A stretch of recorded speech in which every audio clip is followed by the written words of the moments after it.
दोस्तों, मैं आपको अपने चैनल क्यूएस इंजीनियर में खुशामदीद कहता हूं। आज की इस वीडियो के अंदर हम जर्नल नोट्स को डिस्कस करेंगे। हर स्ट्रक्चर ड्राइंग के शुरू के अंदर जर्नल नोट्स दिए होते हैं, ठीक है। इसके अंदर बहुत डिटेल के साथ रूल रेगुलेशन बताए जाते हैं कि भाई कैसे स्ट्रक्चर बनाया जाएगा। इसके अलावा खास करके जो बारबेंडिंग शेड्यूल होता है उसकी सारी चीज़ें इसके अंदर दी जाती हैं। इसके हिसाब से फिर हम बारबेंडिंग शेड्यूल को बनाते हैं, यानी कि बारबेंडिंग शेड्यूल जो होता है वो टोटली जर्नल नोट्स के ऊपर डिपेंड करता है। अच्छा, अगर यहाँ पर इस चीज़ को हम अच्छी तरह से समझ जाएंगे तो फिर बारबेंडिंग शेड्यूल बनाते हुए हमें मसला नहीं आएगा। अगर यहाँ पर किसी चीज़ को समझ नहीं सके और फिर बारबेंडिंग शेड्यूल बनाते हुए कोई ऐसी गलती कर दी, गलत स्टील कटवा दिया, तो ठीक ठाक उसमें जो है वो लॉस होने का डर होता है। तो अब इसमें क्या होता है कि देखें, यहाँ पर सारी चीज़ें इसमें बहुत सारी क्लास दी हुई हैं, ठीक है। अच्छा, हर जो प्रोजेक्ट होता है उसके ऊपर जनरल नोट्स के अंदर मुख्तलिफ चीज़ें आती हैं, ठीक है। तो यहाँ पर मैं क्या करूँगा, इस वीडियो के अंदर शुरू की जैसे ये 10-11 पॉइंट्स हैं। अमूमन जितने भी प्रोजेक्ट होते हैं जनरल नोट्स में तक ये चीज़ें सेम ही होती हैं, ठीक है। लेकिन इसके अलावा जैसे ये बाकी चीज़ें दी हुई हैं बहुत ज़्यादा चेंज होती हैं, कि ऐसी टफ चीज़ें आती हैं कई दफ़ा उनकी समझ नहीं आती। तो मेरे पास जो मुख्तलिफ प्रोजेक्ट पड़े हैं उनकी जो जनरल नोट्स के अंदर भी इस तरह की चीज़ें उठा कर इसके अंदर ऐड करता रहूँगा, ताकि आपका हर किस्म का कंसेप्ट जो है वो क्लियर हो जाए। किसी प्रोजेक्ट की भी ड्राइंग आपके सामने आए तो आपको रीड करने में मसला ना आए और आप उसको अच्छी तरह से समझ सकें। अच्छा, अब यहाँ पर जी सबसे पहले हम आते हैं जी जर्नल नोट्स के ऊपर। जो पहला पॉइंट यहाँ पर दिया गया वो ये कह रहा है कि all structural drawings shall be read in conjunction with architectural and other services drawings. यानी कि आपने जो स्ट्रक्चर ड्राइंग होगी उसको आर्किटेक्चरल और दूसरी जो प्लम्बिंग या इलेक्ट्रिक जो भी ड्राइंग होगी इनको सामने रख कर आपने इसको रीड करना है, यानी कि इनको मिलाकर पढ़ना है। जैसे स्ट्रक्चर ड्राइंग के अंदर की डायमेंशन दी हुई है तो आर्किटेक्चर के अंदर अगर वो उसके अंदर फ़र्क आ रहा है तो फिर ये ज़ाहिर बात है इस चीज़ को डिस्कस करना पड़ेगा, भाई ये फ़र्क क्यों है, किसको फॉलो किया जाए। आगे ये बात वो कह भी रहा है नंबर 2 पे, any discrepancy in the contract document shall be refer to the engineer for decision before proceeding with the work. अच्छा, यानी कि अगर कोई भी जैसे कॉन्ट्रैक्ट डॉक्यूमेंट के अंदर कोई ऐसी चीज़ है और ड्राइंग के अंदर कोई और चीज़ है, उनके अंदर तजाद आ रहा है, तो ये चीज़ हम क्या करेंगे, जो कंसल्टेंट का इंजीनियर होगा उसको रेफ़र करेंगे, उससे डिसीजन लेंगे कि हम किस चीज़ को फाइनल करें। आगे कह रहे हैं the structure drawing take precedence over the specification, यानी कि जो स्ट्रक्चर ड्राइंग्स होंगी उनको स्पेसिफिकेशन के ऊपर तरजीह दी जाएगी। यानी अगर स्ट्रक्चर ड्राइंग के अंदर एक चीज़ क्लियरली लिखी हुई है जबकि स्पेसिफिकेशन के अंदर कोई और चीज़ लिखी है, तो जो स्ट्रक्चर ड्राइंग के अंदर चीज़ लिखी है हम उसको तरजीह देंगे, उसको फॉलो करेंगे। नंबर 3 के ऊपर कह रहा है जी, setting out dimensions and sizes of structural members shall not be obtained by scaling the structure drawing. यानी कि जो हमारे पास स्ट्रक्चर मेंबर होंगे कॉलम में, बीम में, उनके साइज़ वगैरह जो है वो हम उनको जो स्ट्रक्चर ड्राइंग के अंदर स्केल उसके हिसाब से नहीं उसको लेंगे, बल्कि ये वही चीज़ आ गई जैसे आर्किटेक्चर ड्राइंग थे उनके हिसाब से इनको देख कर चलना पड़ेगा। आगे कह रही नंबर 4 पे,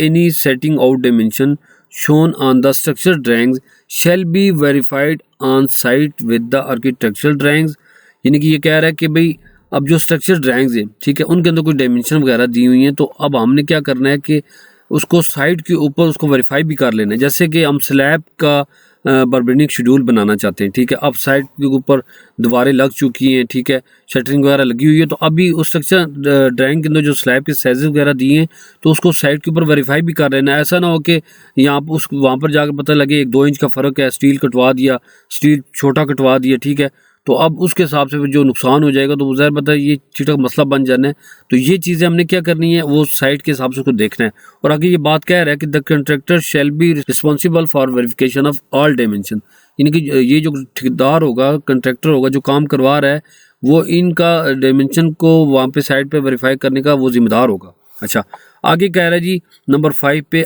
all workmanship and material shall be in accordance with the requirements of the current edition including amendments of the relevant ACI standard where applicable। यानी कि जो भी हमने मटेरियल वगैरह है या जो भी कारीगरी का जो काम वगैरह होना है उसको हमने जितनी भी रिक्वायरमेंट थे कॉन्ट्रैक्ट डॉक्यूमेंट की जो चीज़ें लिखी हैं, अमेंडमेंट जो तरमीम वगैरह साथ अटैच करते हैं वो उनके अंदर जो चीज़ें लिखी हैं, इसके अलावा जो ACI स्टैंडर्ड वगैरह होते हैं उनके हिसाब से हम ये सारी चीज़ें होनी चाहिए।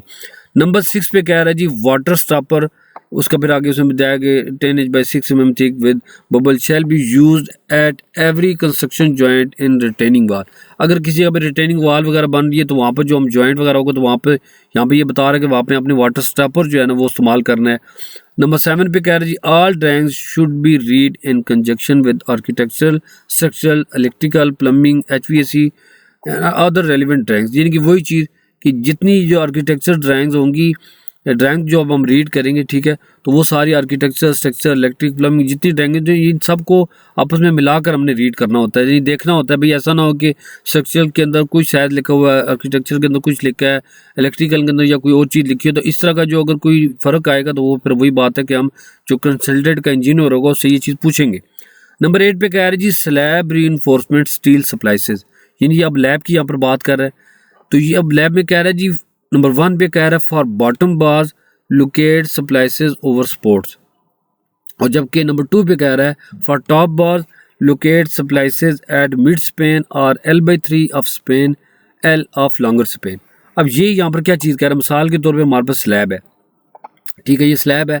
तो यहाँ पर ये चीज़ यहाँ पर ये बता रहा है कि जो बॉटम बार्स होंगी, यहाँ पर यानी कि क्या कह रहा है, सबसे पहले से कहा for bottom bar locate splices over supports, यानी कि हम किसी जगह पे लैब देना चाहते हैं, यानी कि ये हमारे पास स्लैब का क्रॉस सेक्शन है, ठीक है, ये बॉटम का स्टील शो हो रहा है। अब ये जो मिसाल हमें पता होता है कि हमारे पास जो बार की जो लेंथ होती है वो तकरीबन 40 फीट होती है, ठीक है। अब इससे अगर कोई बड़ी लेंथ होगी या स्पेन बड़ा है, ठीक है, तो अब लैब अगर हमें किसी जगह पे करना पड़ता है तो वहाँ पर अब हम क्या करें, ये लैब वो कह रहे हैं कि किसी मिड जगह पे, मिड स्पेन पे कभी भी नहीं देंगे, जहाँ पे सपोर्ट आ रही है उसके ऊपर आपने जो है ना ये लैब देना है, ठीक है। जैसे वॉल आ रही है, नीचे कॉलम वगैरह, बीम वगैरह है, तो उसके ऊपर आप लैब देंगे, इसके अलावा आप किसी आगे पीछे लैब नहीं दे सकते, ठीक है।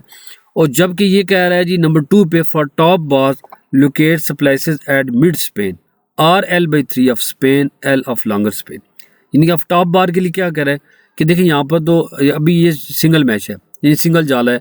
अगर यहाँ पर ऊपर भी ये पूरी पूरी बारें चलाते और ऊपर अगर किसी जगह पे लैब देना पड़ता तो तब लैब हमें या तो मिड स्पेन पे यहाँ पर देंगे, ठीक है, या वो कह रहे या L/3, यानी कि L ये हमारे पास जो क्लियर स्पेन है उसको डिवाइड बाई 3 करेंगे, तो वो यहाँ से एंड से इधर L/3 या इधर से L/3 जहाँ पर वो लैब वहाँ पर हम दे सकते हैं। लेकिन यहाँ पर लैब हम सपोर्ट के ऊपर नहीं दे सकते। बॉटम के लिए उसने कह दिया कि भाई आपने सपोर्ट के ऊपर दे सकते हैं, जबकि टॉप बार के लिए आप जो है वो ये लैब सप्लाईज आप ऊपर नहीं दे सकते, ठीक है। और उसके बाद आगे चलते हैं जी, आगे कह रहे हैं जी हमारे पास नंबर 9 पे है जी partition wall shall not be build before the removal of formwork for slab beam, यानी कि हम जब तक हमारे पास जो फॉर्म वर्क है वो उसकी रिमूवल नहीं होती तब तक हम पार्टीशन वॉल जो है हम नहीं तमीज़ कर सकते। नंबर 10 पे कह रहा है जी all reinforcing bars to be fabricated as per the building schedules prepared by the contractor and checked by the engineer।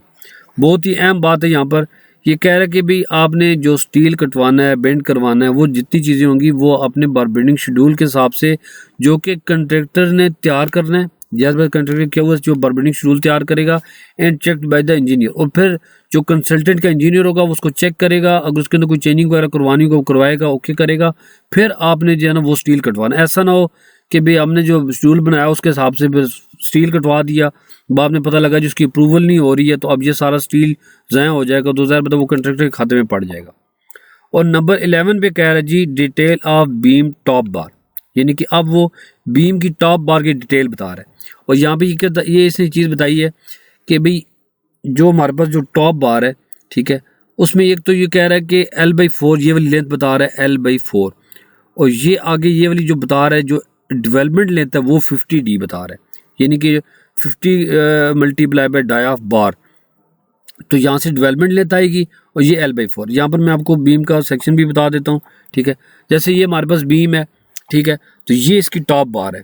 अब ये इसकी टॉप बार में वो शो कर रहा है हमें कि इसको सामने कर लेते हैं, ये वाली टॉप बार है, ठीक है। तो यहाँ पर उसने बता दिया कि यहाँ से लेकर यहाँ तक वो कह रहा है L/4, ठीक है,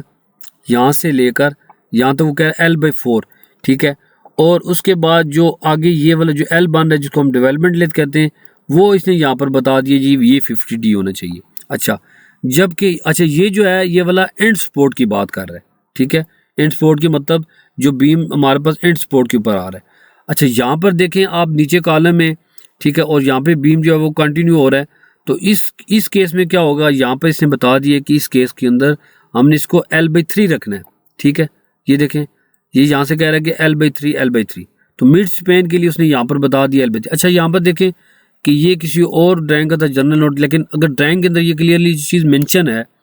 कि जैसे यहाँ पर क्या है जी L1 और L2, यानी कि ये वाला स्पेन L1 है, ये वाला स्पेन L2 है, तो वो कह रहा है विच इज़ ग्रेटर, यानी कि जो स्पेन बड़ा होगा आपने उसको डिवाइड बाई 3 करना है। ठीक है, अगर ये चीज़ अगर ड्राइंग के अंदर क्लियरली लिखी हुई है फिर तो हम जो है वो उसको फॉलो करेंगे, नहीं तो जो जर्नल नोट्स के अंदर जो चीज़ दी होगी फिर दोस्तों हमने जो है उसको फॉलो करना होता है। तो इस तरह दोस्तों हमारे पास ये आज तकरीबन हमारे पास जो 11 पॉइंट्स हो चुके हैं। इंशाल्लाह नेक्स्ट वीडियो के अंदर बाकी चीज़ें हम जो है वो इसको डिस्कस करेंगे। इसके अलावा जो नई मज़ीद कोई ऐसी चीज़ें होंगी वो भी इंशाल्लाह मैं जर्नल नोट्स के अंदर ऐड करता रहूँगा। उम्मीद है कि आज की वीडियो आपको पसंद आई होगी। वीडियो पसंद आई और चैनल आपने अभी तक सब्सक्राइब नहीं किया, चैनल सब्सक्राइब करें, लाइक करें और अपने दोस्तों के साथ ज़रूर शेयर करें। नेक्स्ट वीडियो तक के लिए हमें इजाज़त दीजिए। अल्लाह हाफिज़।